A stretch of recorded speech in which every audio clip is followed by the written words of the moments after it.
good afternoon, everyone, and welcome to today's edition of Black Health Trust.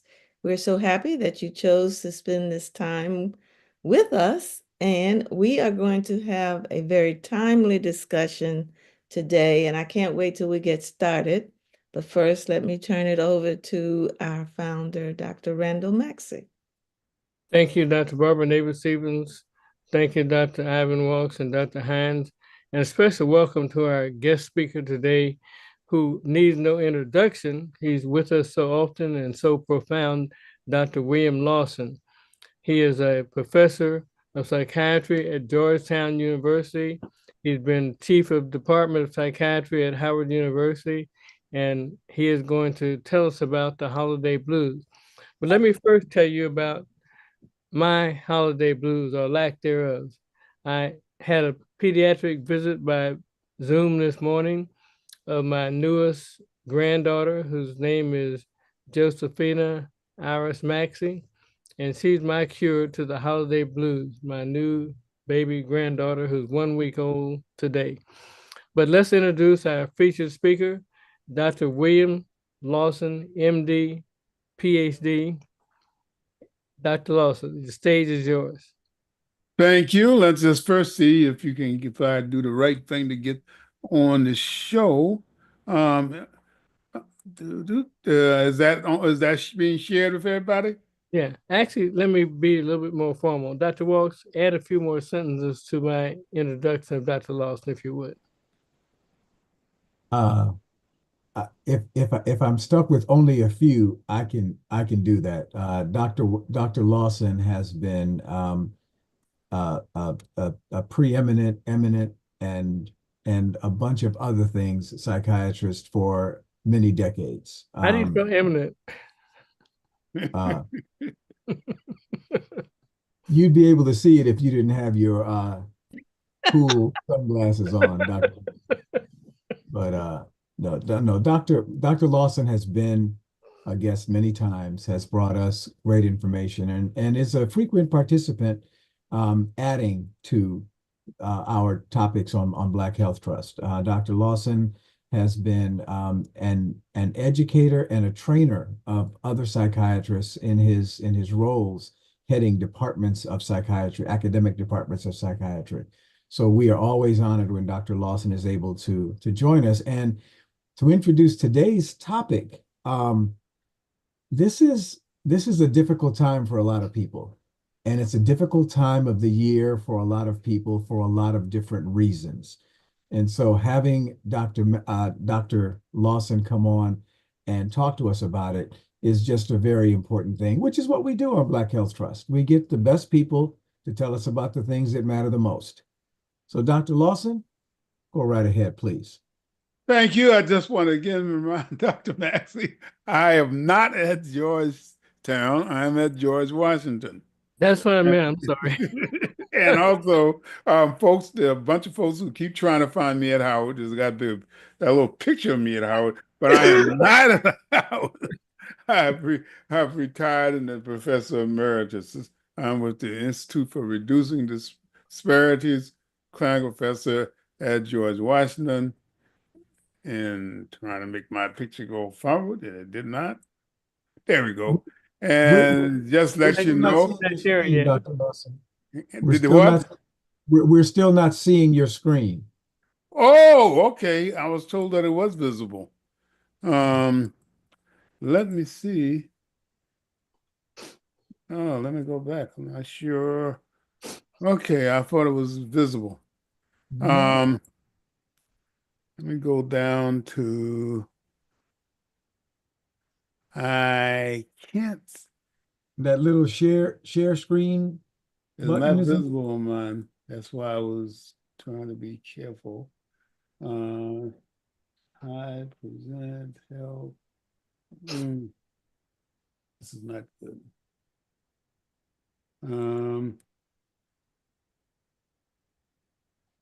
Next. Yeah, okay, I'm gonna have to show the taskbar. And don't see the share screen. I'm sorry, I don't see it on mine at all.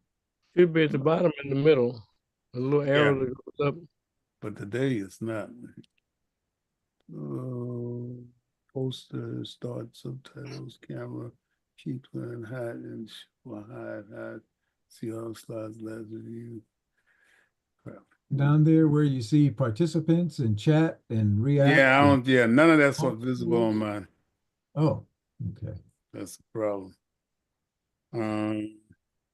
What I'm gonna have to do, because when I went to my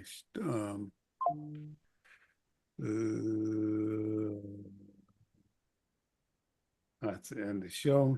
If you're on Zoom, if you minimize your screen and then that's what I'm doing now. And don't see the Zoom stuff.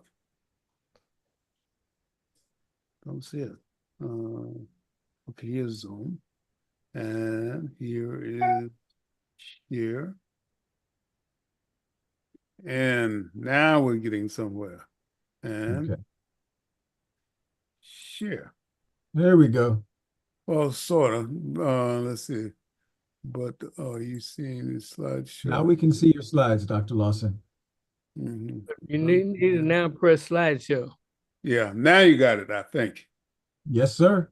All right, good. Off to the races. Okay. Bigger disclosures. I don't have any financial relationships with anybody right now. That's what happens when you're good and retired. And I just want to note that may say a few discussed an off-label or an investigation or use. As noted, holiday blues is often comes up. There's a group of people who say there is no such thing. On the other hand, there are other people who said you're not telling the truth. What is it? Well, it's the holiday spirit. People feel sad, lonely, also a lot of negative emotions. And that's disturbing for many people because you're supposed to be happy. There are ways to avoid it, of course, and I'm going to go right into some of the ways to avoid it so we can get deep into it. One is you want to talk with a friend. Now, amazingly, many people find that very difficult, and especially talk about difficulty with talking about sadness and depression, and I'll go into detail about why. Limit alcohol intake, and I hope Dr. Chapman, my colleague Dr. Chapman, is on board. Please avoid recreational drugs. This is when many folks feel they want to try out as they call it now. They have a number of different names for these, what you find over the counter, off the counter. Unfortunately, marijuana has very limited antidepressant properties, and when it wears off, you get more depressed. So avoid recreational drugs. Stick to your normal routine. Keep things simple. Set a realistic budget, both in terms of your money as well as in terms of your lifestyle. A lot of people decide to try to do 2 cruises or visit all their friends in one day. You can't do it. Keep it simple. Set a realistic budget, realistic goals and expectations. You cannot see everybody in your family. Ever since the Great Migration, we have many folks in our community who are going back down south, going to California, Chicago, trying to catch all their friends. You can't do it. Be realistic. Don't try to see 20 different families in the same day. Don't relabel this. I have folks saying, holidays are coming. We're going to solve all of our problems. I see organizations saying, this is when we're going to sit down, relax, and when the new year starts, the organization is going to move forward with great agility. It doesn't work that way. A tough one is that many people simply can't say no. They start loading up, trying to give everybody every present or every goodie that they can. Also, to eat as much as they can.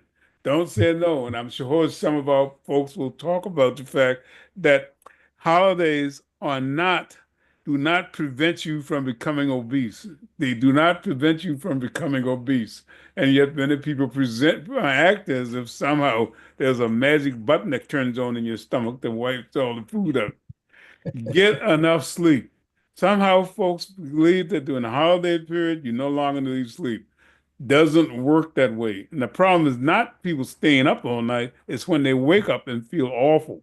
Now, there is a sleep therapy, depression therapy, keeping people up all night. That usually works with major depression. And unfortunately, once you wake up and feel great, as soon as you go back to sleep, the depression will come back. Mhm. Exercise. There are folks, I just saw a gentleman who, and that's a colleague of mine, actually, almost, I mean, I mentioned about their leg. We talked about leg amputations, who literally during the holidays did nothing. Went on a bunch of plane rides, did nothing, sat on his butt for like days at a time, and thought he was relaxing. But unfortunately, it doesn't work that way. Your body needs to keep moving and it needs to be active. Bad things happen when you do absolutely nothing. Yeah. How common is it? One survey, despite the theory, says that 64% of people said they are affected. 24% said they are affected a lot. So there's a lot of folks that go through what we talked about. And always going on. And what causes it? I've talked about what you can do about it, but the cause is pretty much what you'd expect. Folks have realistic expectations. They believe that this is a time when every problem that they've ever had throughout the years is going to get resolved. They I'll say more about seasonal changes because this is an important issue. There's also a change in your diet or routine. You cannot say you are looking healthy, doing good, avoiding carbohydrates, eating in moderation, and then for over a 2 to 3 period, try to eat an entire turkey or try to eat 3 or 4 fruitcakes. It doesn't work. There's also, we talked about the alcohol consumption without, that goes without saying, and the marijuana consumption. And some folks say, I'll try some cocaine, see what will happen. Um, and there's a lot of pressure to be social and joyful. The reality is you don't have to be. If you feel moderate and not social joyful, don't be. And yet some folks feel they cannot say no. And they just, the pressure is on them. And of course, everyone's got to buy everybody a present. Who can get the biggest present is often seen in many families. And I know some families who bought gifts for the kids 2 years ago, and the kids haven't got to them yet. There's Mm. generally too much time trying to play with them. On the other hand, I see some families, there are no kids. The kids are there, but there are no toys. And they look out and see, he got a new car and he got $50 shoes, got a mega hat. I mean, why can't I have one of those? Then not being able to spend time with loved ones. Somehow we had the feeling that loved ones are omnipresent. They are not.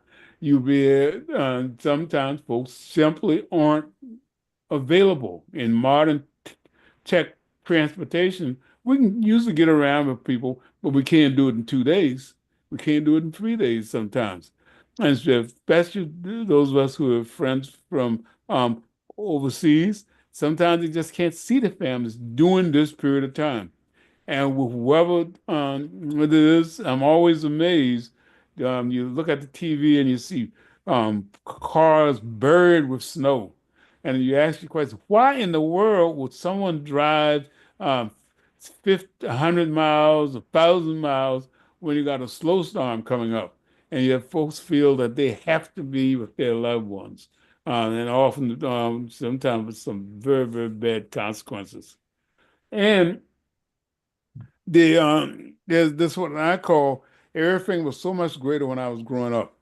That always so. And so folks compare it.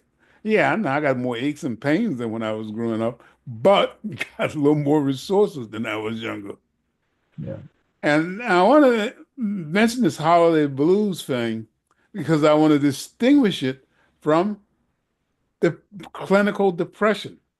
The symptoms often are the same, but the difference is that in clinical depression, it isn't just weathering the holidays, is still there next couple of weeks, months, or perhaps years. And holiday blues, you can resolve it sometimes by talking to someone who's listening or who listens empathetically. But if the person actually has what we call major depression, it's a whole different ball game. That is that we may talk, or as one minister said, I prayed and prayed, the Lord didn't seem to want to do anything this time. And the feelings are still there.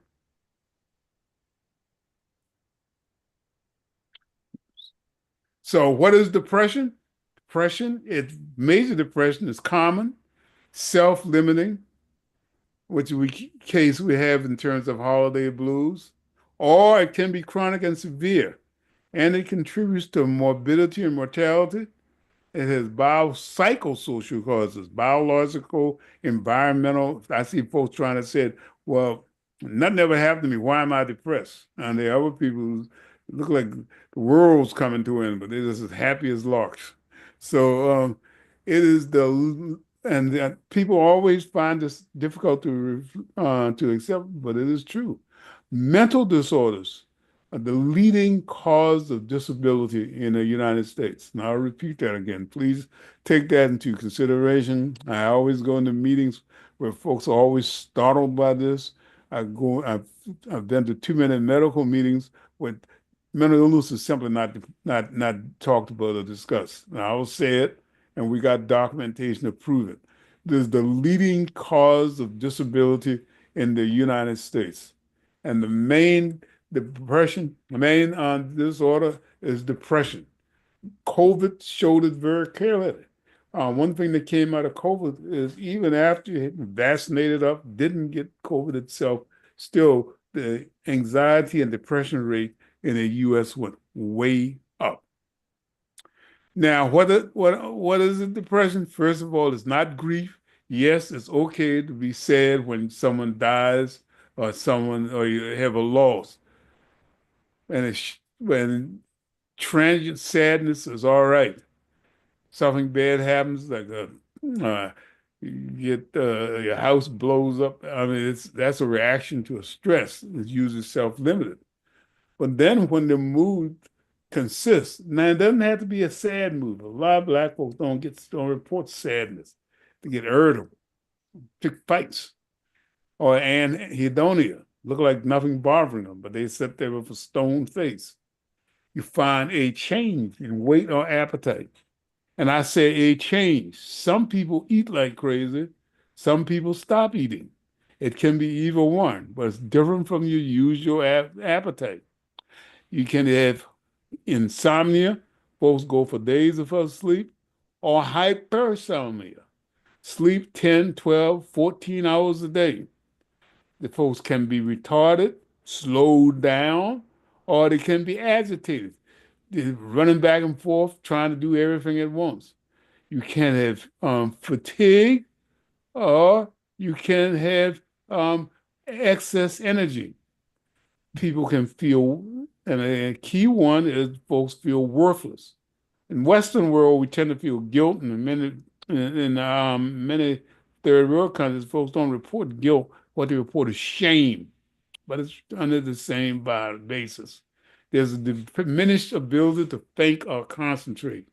Folks are forgetting things all the time. I just can't focus. And of course, the real concern is if people start thinking about death. Not that they themselves are going to do anything about it, but sometimes they do. But some they just get preoccupied with the fact that life does not go on forever.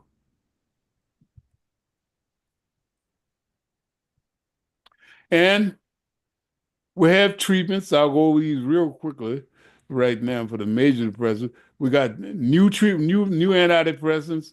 Not convinced.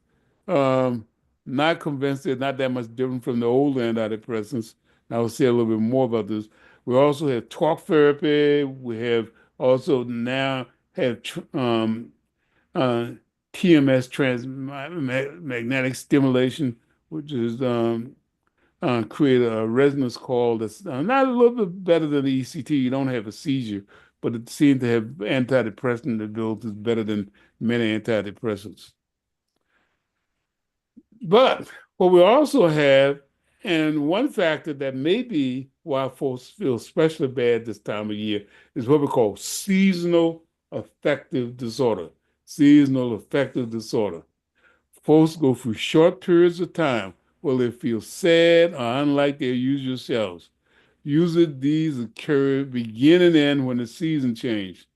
Many people feel down or have the winter blues when the days get short in the fall and winter, and feel better in the spring when daylight hours return.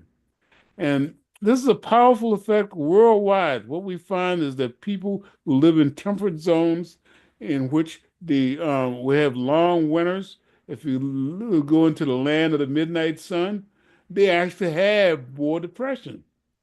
And it persists during that time. On the other hand, when you go to the part of the world temperate or you go to equatorial areas, you find less depression.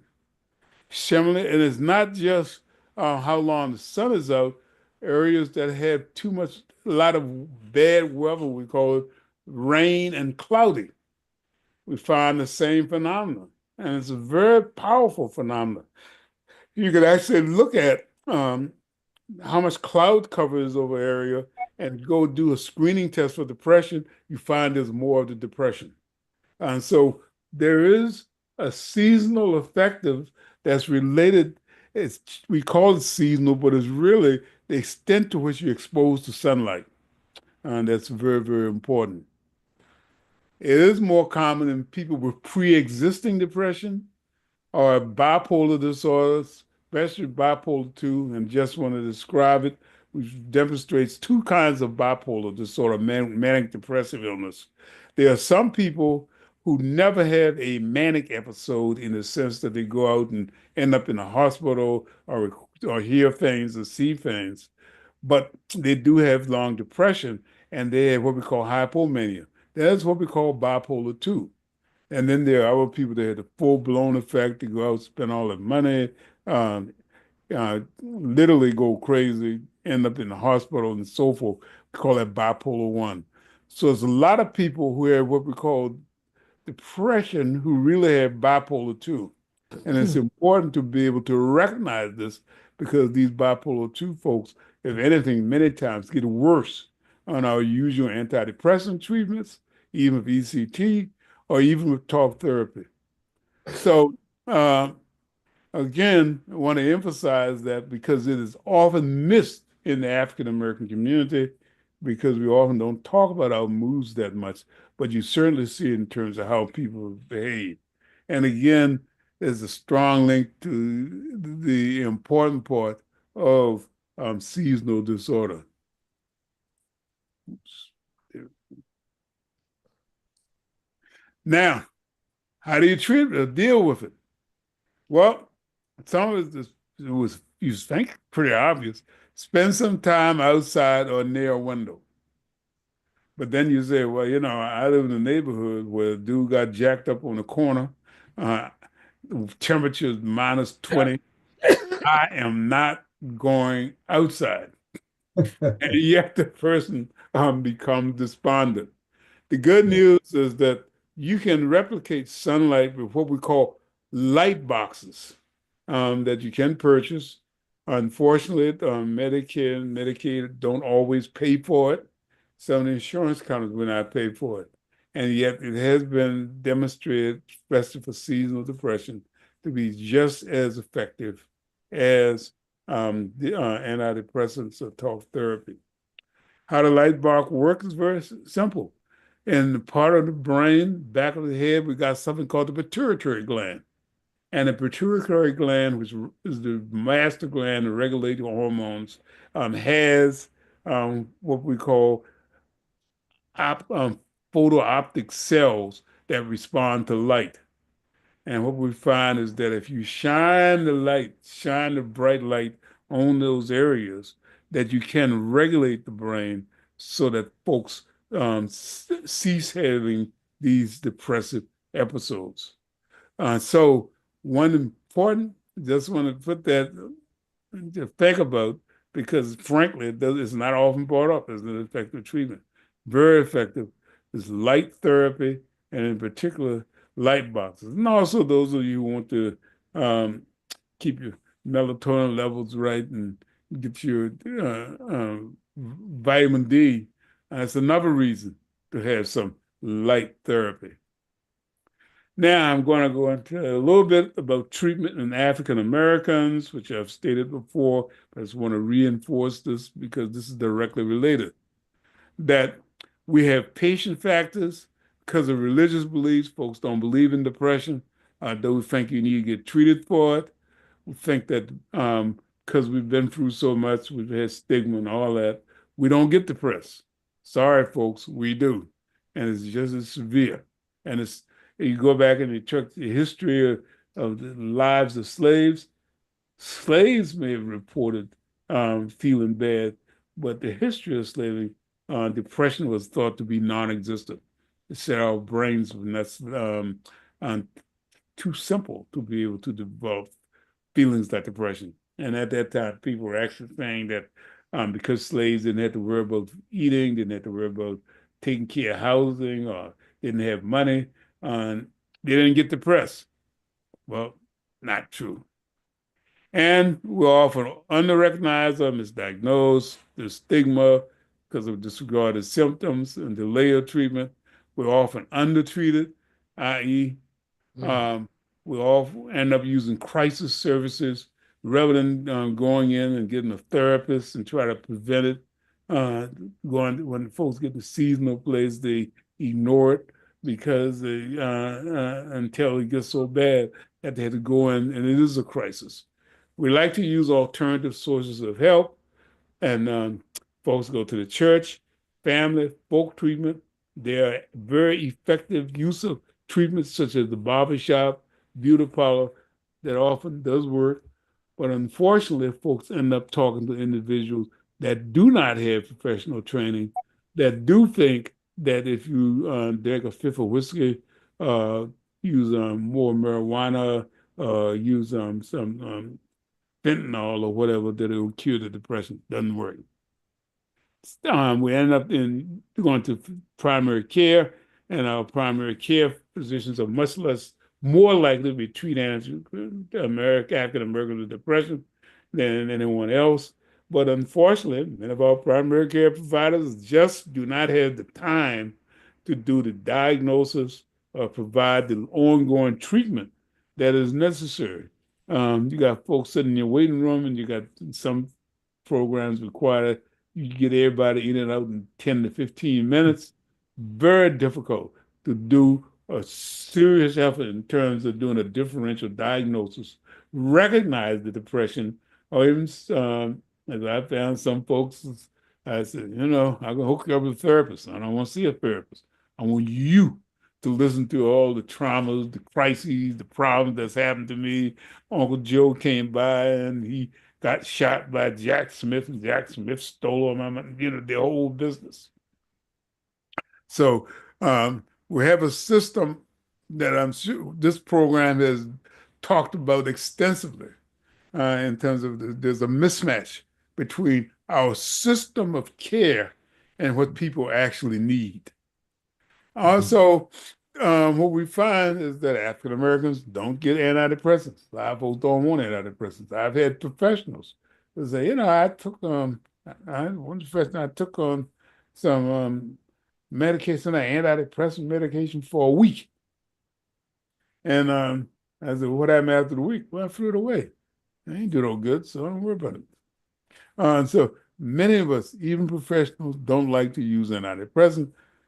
Talking about antidepressants, they don't like psychotherapy either. Folks say they want psychotherapy, but then when you go over, well, I saw the therapist the first day and he got me talking about my problems. I said, nah, not no more. Not gonna see them anymore. So folks often change therapists very quickly. Now we got more folks using therapy, but the expectation is unrealistic. Convinced that the therapist can read their minds. Convinced that the therapist can solve their problems in 1 or 2 sessions. Convinced that the problems that they have is the other person's problem, and they can't figure out why they're talking to the therapist. And what we find is African Americans are more likely to be prematurely terminated from psychotherapy. So those are some of the barriers that exist that the challenge for all of us is to address them. And what are some of these barriers? Geographically, inaccessibility. Hard to see a therapist. If the therapist is on the other side of town, you had to catch two buses, subway, and whatever to get to them. Inadequately built environment. Often we live in an environment in which the therapist geographically is separate, but also you can't get access to them. I have a colleague who's trying to got a program for homeless people. Uh, and I went in there and said, very nice place. His office was on the sixth floor. He had no elevator. And I said, this violates some rules. Well, yeah, but I got the building. It's clearly a provider shortage. Went over again. I was at a meeting last night, group of both African American physicians, and someone who knew there said, "What's the average age of this group?" I said, "Probably about 80." Most of the our African American providers are at or should be at retirement age. So there is a shortage, and as some of you know who read the literature, the number of especially African American males with physicians, I just found the same thing is true for nurses as well, not changed in the last 50, 150 or 100 years. There's also language capacities, Navajo issue. There's a Navajo discussion.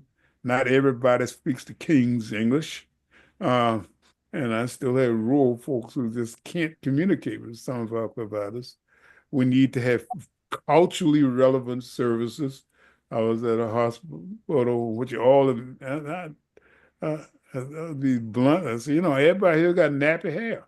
Why is that? I said, why you folks don't comb your hair? It did not have any Afro combs. The person who ran the program said, we're going to have one type of comb for everybody. I said, yeah, but if you got kinky hair, these combs don't work. There's a poor issue of communication, treatment engagement, and health illiteracy, which this program is addressing. And then mental health and behavioral health clinics may not have expertise in primary care, have never seen a needle. There are no scales. Nobody noticed, as we had one case, a patient lost 30 pounds. I said, this patient, when he used to come in before, he had a belly sticking out here. Now you can take a belt and put it around him twice. Maybe something's wrong with him. Unfortunately, the patient had lost 30 pounds because they had unrecognized cancer. So this unfortunately is all too common in our mental health and behavioral health clinics. And then our community has mental health illiteracy. 60% believe that depression is a personal weakness. 30%, only 30% believe it's a health problem, and 30% think they can handle it if they're depressed. 20% said they get help from their friends or families. Only 1 out of 4 recognize change in habits such as sleeping, eating as a sign of depression. Only a third would take medication. 2/3 said prayer and faith will take care of everything almost all the time, some of the time. So we need more mental health literacy. Just a couple of books I'm recommending, because it's an old book. I think they're still in press. John Head, also Terry Williams' excellent book, Black Pain. And it's in a couple of more books recently about people with depression, but I think hers is still the best. Many of the disparities I talk about is in the book Disparities in Psychiatric Care. Still impressed with the American Psychiatric Association. And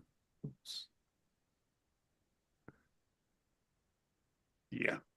And I just want to know my own book, African American Health, which is my editorials in Journal of the National Medical Association. So I hope that will give us some fruit for discussion. And I'm going to end this session here. Thank you so much, Dr. Lawson, for an excellent talk and exposure. I'm going to start off the questioning with two things that are on my mind, and maybe you'll address them separately or together.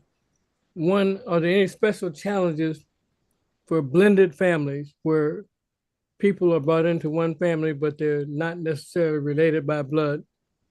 Blended families at this time. That's one. And the other is more personal to me in that I was quite angry when I saw that the guy who murdered a Black homeless man in New York was invited to the Army Navy game. I'll leave those two to you. Above that, among others, right? Yeah, first, blended families, folks have written extensively. We have some special issues in terms of the whole blended. It's more complex. As you know, many of us, because of slavery, um, um, poverty, other kinds of factors, we have complex families. Many times, the old story about the man not in the house, but we have young ladies who are single, they call them single parent, but many times we find that there is another parent, either a man, grandparents, or some others that are very much a part of the family. And that creates, that can be a great source of support, but can also be a tremendous factor in terms of how the different elements of the family relate to each other. Also, we have different religious groups. We have folks now who have Baptists married to Catholics, Catholics married to Muslims. That create yet another source of tension, especially since the folks may have belief systems that while not inconsistent with everyday American life, certainly can be a source of conflict in terms of the family. Of some cultures, it is okay to, as they say, don't spare the rod, so you keep from spoiling the child. And then some others, a lot of folks are encouraged to be as hypercritical as possible because it's supposed to do them some good. No idea you need to knock some sense into the person's head. So we have a lot of different complex ways, and I'm a big advocate of family therapy. I think much of the high death rate in our community, and if you look at it at who gets killed, it's often the many times it's family members doing in other family members. Poverty is unable to resolve family issues. And we, rather than ignore it or say white people saying bad things about Black families, we need to recognize that we need to develop ways to be able to interact other than by harming each other. And then you bring up this whole the whole political issue of what do you do um, uh, um, in our community when we got I think two very politically hot topics, and that is that we have one group of folks who say we got too many Black men in jail. Um, we have too many our folks are in a punitive system. We need to help them to avoid that punitive system. But then you had the reality that you do have folks who unintentionally or intentionally harm people, and that you do have people who kill people, even though they mentally ill people no more risky than anyone else in terms of killing somebody. Still, folks who are not properly treated may end up killing people. And full disclosure, I had a relative who spent, he was fortunate. He spent most of his life in mental hospital, but he could just as easily have been executed. There's a prominent radio host who was literally saved at the last minute from execution because he had a mental disorder. So we have those kinds of issues that are existing, and the trick is to find a way in which we can negotiate them that will work for all parties involved. My concern right now is we're very much set up so that we're going to these kinds of issues are going to again come to the fore. The whole issue of dangerous African American men running through our communities. We've got to do something about it. These dangerous immigrants and others, versus the whole concern of what do we do to deal with folks who frankly, breaking the law, who are involved in terms of antisocial behavior that's destroying our community. What do you do when you got a 13-year-old draw a gun on you and say, I want your car? So those are the kinds of challenges I think that our community has, that I would like to see our African American community develop ways to do it. Because when it comes from outside, sometimes it can be much more punitively and much more destructive than we'd like to see. And thank you, Dr. Lawson. Since you mentioned the pediatric problem, let's ask Dr. Barbara Neighbor-Stephens if she has some comments and questions. She's a resident of the captive states of Tennessee and Florida. Yeah, I'm in the heat of the battle for sure. Yeah, I'd like to go back and spend a minute on the issue of holidays blues that people can experience, especially when there have been recent deaths in the family, as well as remote deaths in the family, and how holidays can trigger profound sadness when you remember their losses. How can we, one, I don't know that you can prevent it, honestly, but how can we manage it, and how can we be supportive as family and friends? How can you mitigate The other question I have is loneliness. As we have an aging community, more and more people find themselves living alone. And holidays are associated with being with family and being with friends. So could you comment on those very specific scenarios? You gave me some broad ones, but just to note, starting with the last one, I made the action with the first one because I forgot about it because I was thinking about the loneliness. The loneliness issue is strong. It's a big issue. My colleague Dilip Justi's written extensively about it. We have a big problem, not because people are living alone, because that was supposed to be a solution. Back in the old days, we didn't have enough money, so we had to live close to each other. We had families that lived in the same house. So we said, we got enough money now. I was talking to a friend of mine from Nigeria. He said, I was telling about my son leaving the house when he was 30. He said, what? Why don't you keep him there? And it is inconsistent with our culture now. We actually expect folks at a certain age to be gone. And gone to where? I don't know what circumstances. What we're also finding is, again, frequently, although it's not completely true, I have several patients who say we can't find any black men. Women who feel that because they're more educated, they simply cannot find someone who can be equally yoked. And so they see themselves as lonely.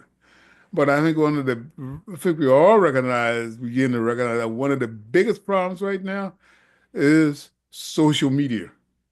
And that is that people who are heavily using social media, who are on the internet all the time, who are on the phone, who's texting, even though they have thousands, hundreds of thousands of friends, they're lonely.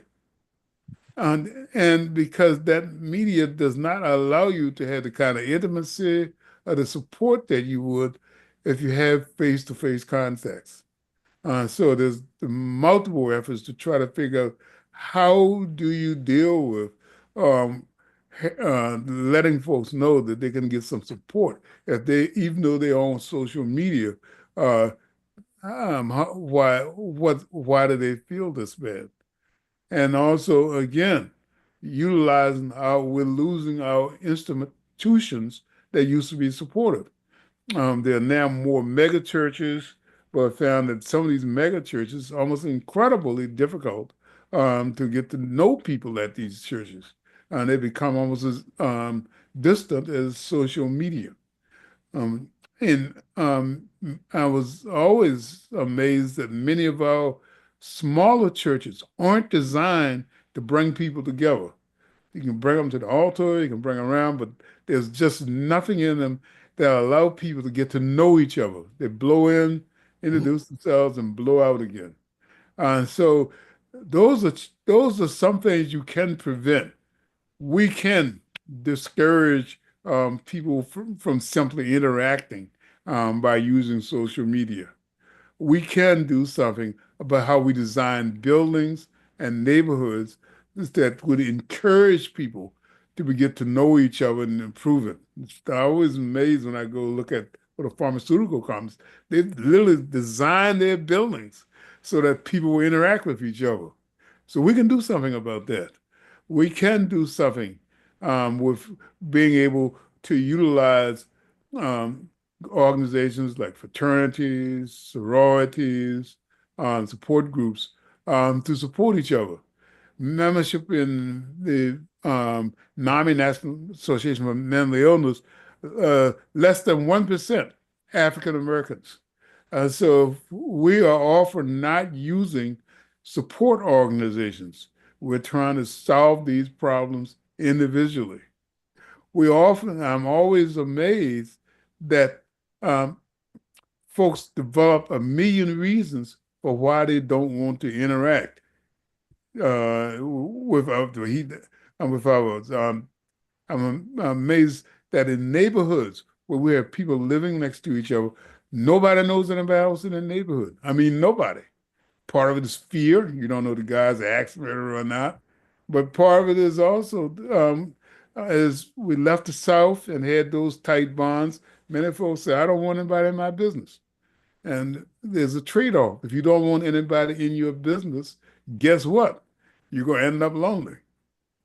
So again, recognize this and using our community organizations to do something is one way to resolve it. And what was the first thing you said? I forgot that a long time ago. The sadness triggered by holidays over the loss of loved ones. Yeah, and also, I'm glad I can make the point, and I mentioned this to Dr. Maxey before.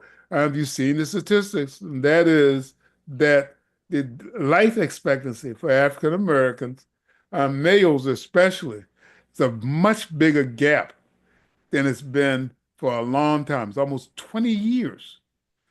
So we have, especially African American men, still dying at rates, at ages that we were seeing decades ago. White folks are living longer. That means they have more lonesome, loneliness, but it also means that those that live with them, they have more of a basis for a relationship. Also, African Americans are much less likely to use nursing homes. It's good news and bad news.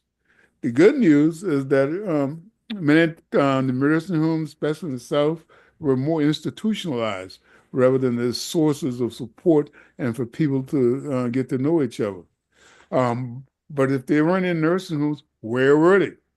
Homeless, wandering the streets, in dire poverty. So if we're not going to have or we're not going to use nursing homes, let's see what we can do in terms of families. And then there's we talked about the issue of family relationships.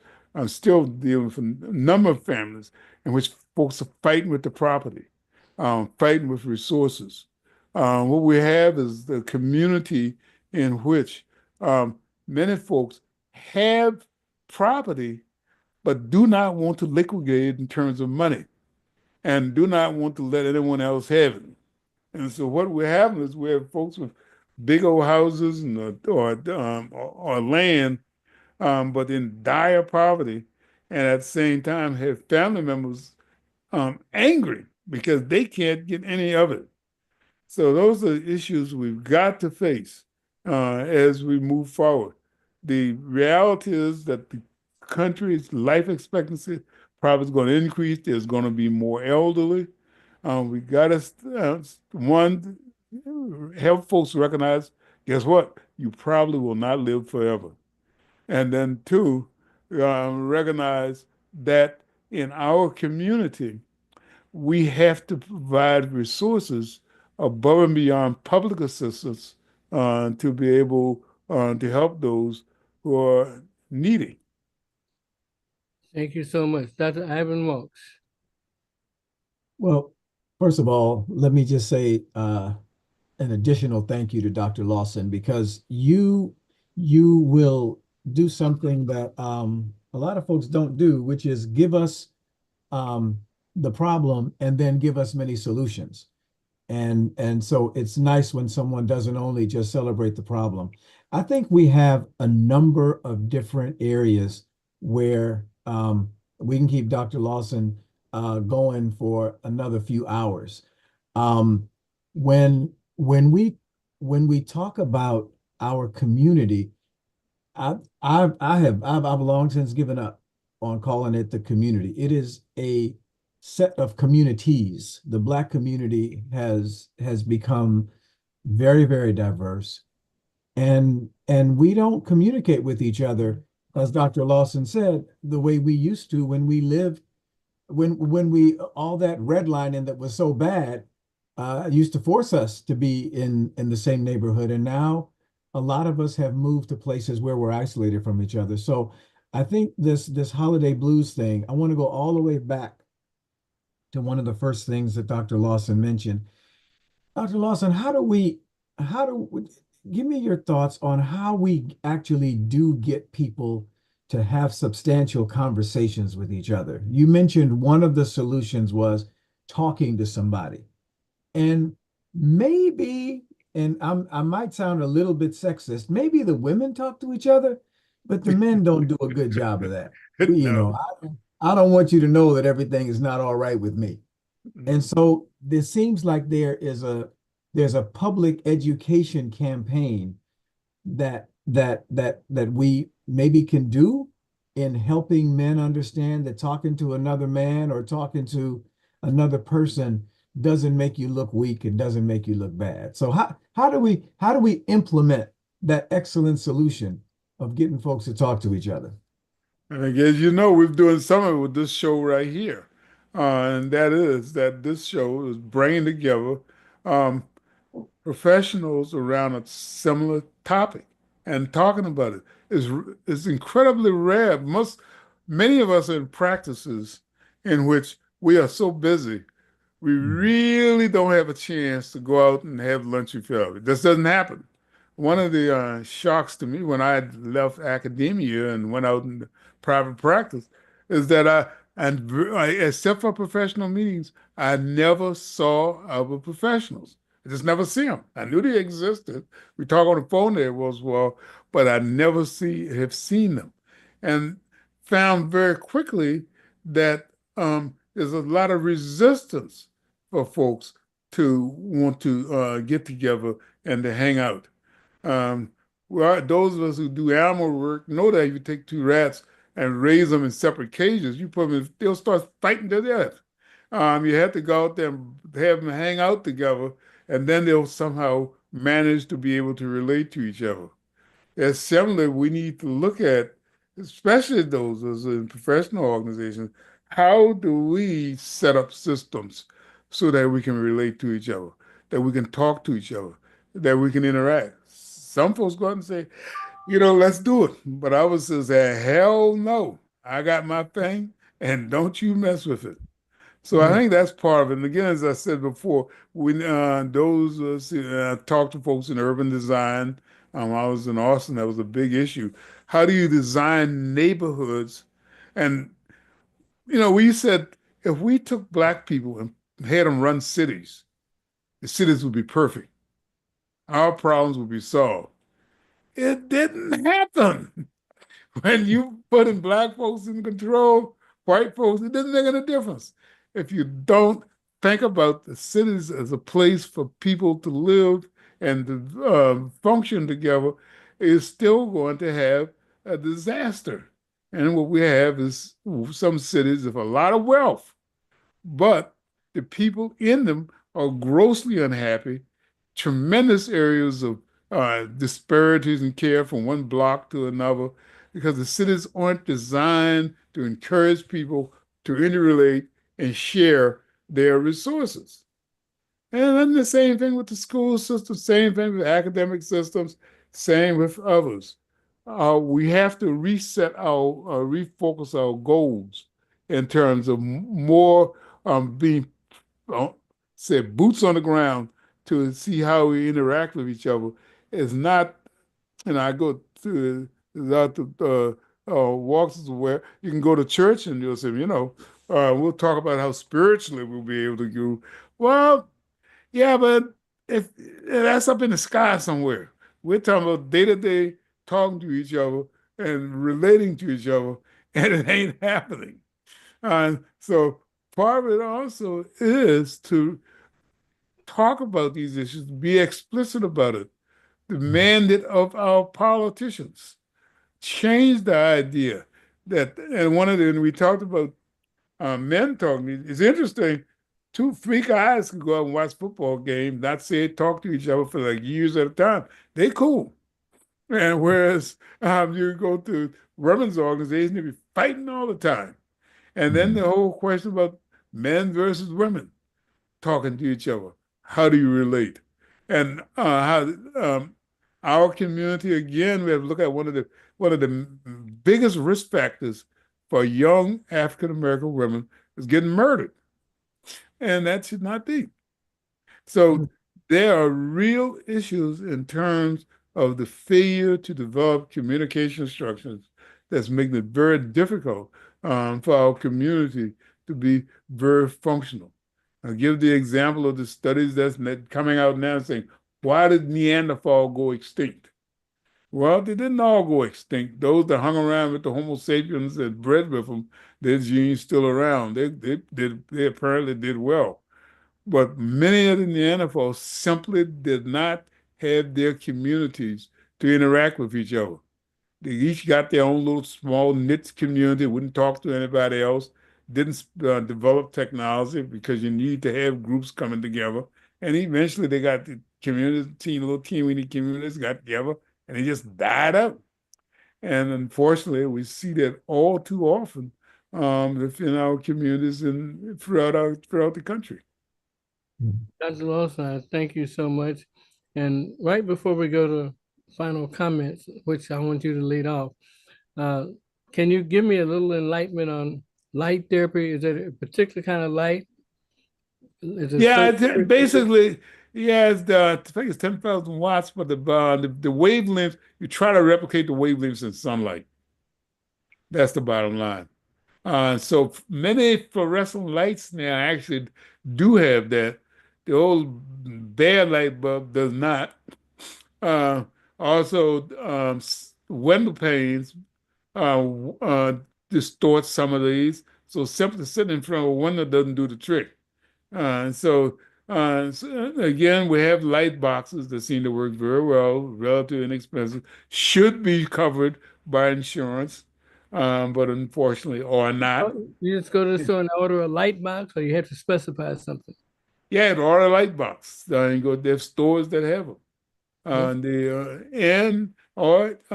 Frankly, the fluorescent lights can do the same. Some fluorescent lights, I'll take that back. Some can do it, some of them can't. So again, if you have doubts, just get a light box, shine on the back of the light.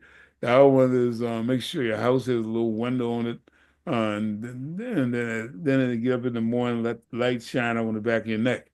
is one way to do it. We're not talking about strange, weird technologies. We're talking about sunlight, which is an important tribute, as you know, in your field, in terms of getting that vitamin D up.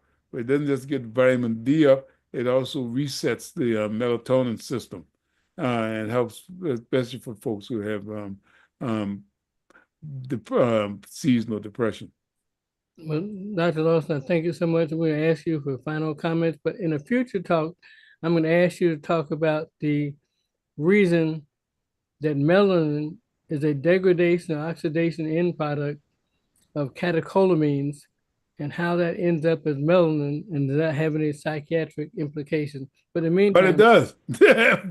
but it does. And in some ways, we got some evidence that melanin can act as a neurotransducer, affecting certain kinds of Yeah. I neurotransmitters. wasn't trying to ask the question for today, but I'd like to get final comments on the holiday blues and then our co-moderation. Yeah, the basic bottom line is, again, people get depressed. Talking is a very, very important intervention. Interacting with other people. Don't get worried about the stigma of looking weak in talking about your feelings with someone else. And at the same time, do it in a way, and there's nothing, you have a whole talk in terms of exploitation. Do it in a way that you have sleeping with one eye open so that you're not exploited. You can relate to people as long as you keep one eye open when you're talking to them. Thank you so much, and you've been so good to us, and we respect you and appreciate you giving us this mighty knowledge every week. Dr. Walks. Thank you, Dr. Maxey. Once again, Dr. Lawson, thank you for sharing your vast storehouse of knowledge with us. There was one comment in the chat that I wanted to reference about a program called Rooted and Grounded, established by an African that has helped the church community to better connect. I think that Dr. Lawson mentioned earlier about how it's difficult in big churches and little churches to get that mix of resources. There are churches where folks are encouraged to form small groups, where there are men's groups, where there are women's groups. And I think that there are communities where there are community centers, where there are senior centers. There are a lot of opportunities that maybe we don't access that we could around the holiday time, so that we can. Our church yesterday had a toy store where the church members bought toys, and then families that need it could come in and shop at the toy store, but not spend any money. Just come in, walk around, pick up the toys that you think would work for your children and grandchildren free of charge. So just like going to a store, except you just didn't have to pay anything. And I think those kinds of activities during holiday time can help people to feel like they are useful, can help people to feel like they matter, both the givers and the receivers. And so I think that looking for opportunities to serve during the holiday time, from Thanksgiving all the way through, can help. In addition to that, I think that we can look at something very important that Dr. Maxey commented on earlier. I went to the Army-Navy game yesterday, and I had to drive all the way around the stadium to get to the parking lot I was supposed to get to, because the Secret Service had blocked off the way that the navigation system told me to go, because the gentleman who is going to be moving into the White House next month attended the game. And so everything was all discombobulated, and you had to go through the regular security, then the Secret Service had to pat you down. And I think your comment, Dr. Maxey, the reason I reference it is because there is something about being a person of color right now in our country, in our wonderful country, that is challenging. Yeah, that young African American man was killed on the subway, and the guy that killed him, that took his life, and nobody disputes that his life was taken, was celebrated as a hero in many ways since that occurred. And so there is this notion that we are being treated as less than, and we are being listened to less, and what matters to us matters less. And I think we have to come together in creative ways and validate each other and make sure that we do recognize that we are being, I guess, culturally assaulted in many ways. People feel it's okay to say things that maybe they didn't think was okay to say last year or maybe 2 months ago. And so it's tough in many ways, and it is an opportunity in many ways for us to come together and say, you know what? Our lives matter. How we feel matters. If I'm lonely, it matters. If I'm sad, it matters. So I just want to encourage all of us that during the holiday times, whatever your situation, the opportunity is there if we reach out through our church, through our local community, to validate others and be validated ourselves. You should have seen the faces on those parents that knew they were going to be able to give their child a Christmas gift because somebody cared enough to make a place for them to go and pick up those toys, have some choices, and then be able to give them to their kids. So we can do stuff. Thank you, Dr. Wilkes. Dr. Barbara Neighbor-Stephens. Thank you, Dr. Lawson. As our resident, not to belittle Dr. Walks. I'm not ignoring Please, you. go ahead. 'Tis the season to am be not. Dr. Walks. But as our resident go-to person on matters of the mind, Yeah. I want to thank you for what you Senior have brought to us today. What is it, Dr. Maxey? Senior mental health person. I'm not going to say that, but anyway. What I want to say is, I hope anyone who watches this show today is able to find something that will help them to feel better and to be able to live better. Yes. What I also hope as we go through 2025 is that people will remember what our esteemed Dr. Walks just said. What he just gave us was a call to arms. We can no longer live the way we've been allowing ourselves the luxury to live over the last 20 years or so. We're going to have to take on a different attitude because we've got to understand we're living in different times. And these new times require that we pull together and work together. Because not only if we don't, we won't thrive, we won't survive.